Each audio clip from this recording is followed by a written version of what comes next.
Hello, my name is Joseph Jones, and we are going to be doing the fifth lesson of the series of lessons on Estudio 5 by Fernando Sor.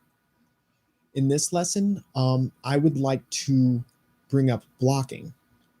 So, what is blocking? Yeah, blocking is where we take chords that are otherwise broken up and we put them back together, if you will. In the case of study 5, we have a lot of B minor and F sharp chords. So a lot of this and this.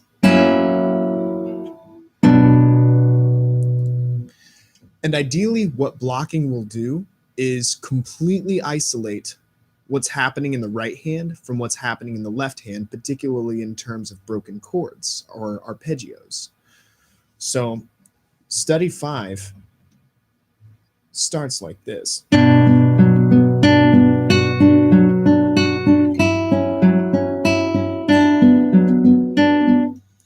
Well, if you're still becoming familiar with the general shapes of everything, as you may remember, prior we were only isolating single melodies or bass lines.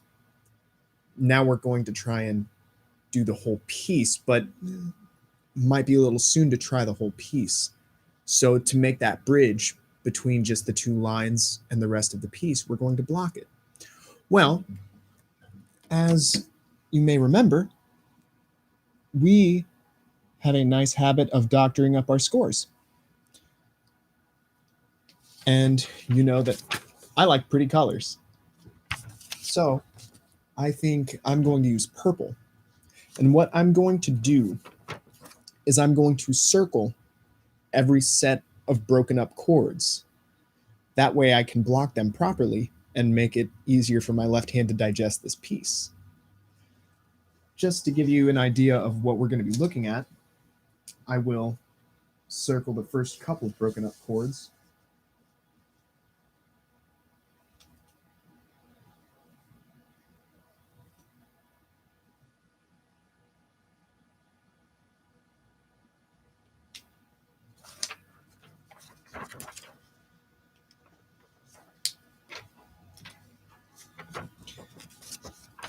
And you can see I've got these nice big purple circular lines. I know it's a little blurry trying to focus in on something as fine as that.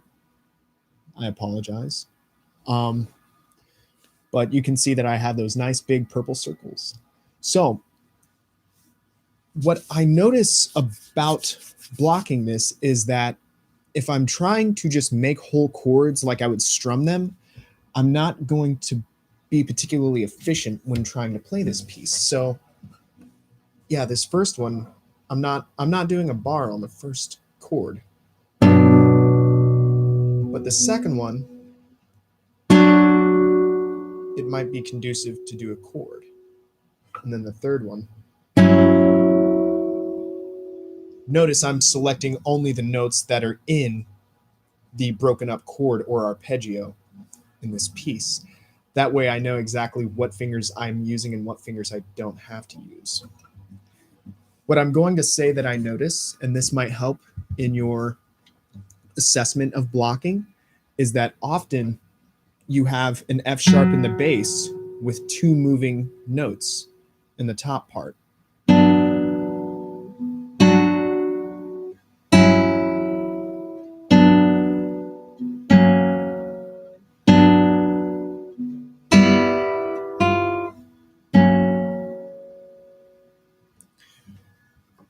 And noticing a detail like that may make figuring out fingering for blocking significantly easier. That way you're not trying to block 5 notes at once.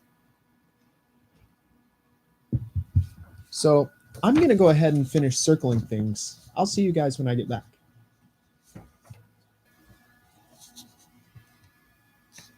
Hey, I'm back.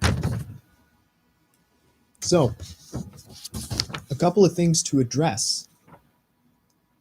In measure 13, the third beat in the bass, there's an E, Be sure to include that in your blocking. It'll make your life a little bit easier once you actually get to playing the whole piece. In measure 28, make sure that you're playing the D in the bass on the 5th string. That is the second eighth note in that measure, measure 28. In measure 30, I elected to block every beat of that because I think that that's kind of the weirdest spot in this piece, and I think it would be worth putting a little bit of extra attention on that spot. And I think that should be it. So just like everything, I will play it, and you can feel free to play it with me. I would be honored if you did. And remember, as always, if the tempo that I choose is a little too fast, you may elect to slow it down with the playback button. That should allow you to slow down or speed up whatever I'm doing. All right, I'll see you at the end.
All right, so with blocking, as you're going through and practicing, once you become more comfortable with the idea of blocking and moving from chord to chord, one thing that makes blocking a much more worthwhile endeavor, something that I see younger students doing often, is when blocking, we want to move straight to the chord. We don't want to fidget our fingers around. So instead of uh, uh, uh, know where you're going to move. And this is most important in the beginning processes of blocking. Know where your fingers are moving before you go to move.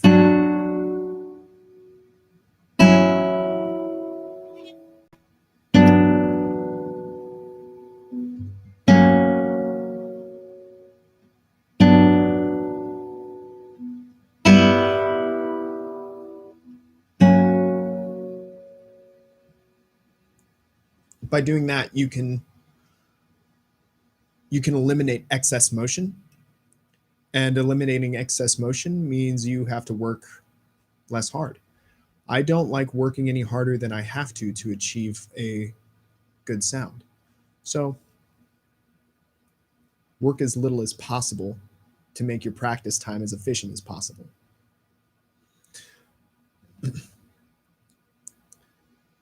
And last notes on this. Once you become very comfortable with blocking, start trying to pull your melody out.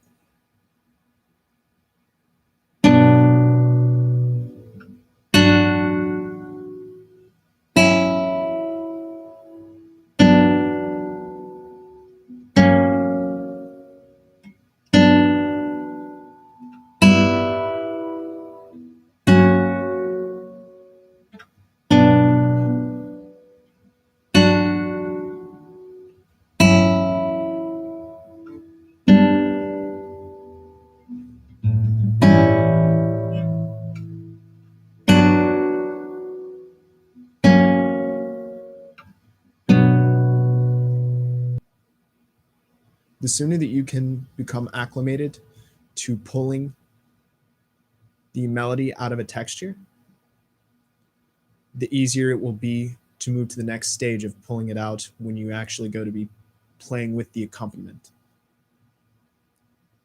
And then from there, it's a much easier step to get to the concert stage. As always, happy practicing, and I'll see you in the next lesson. Bye.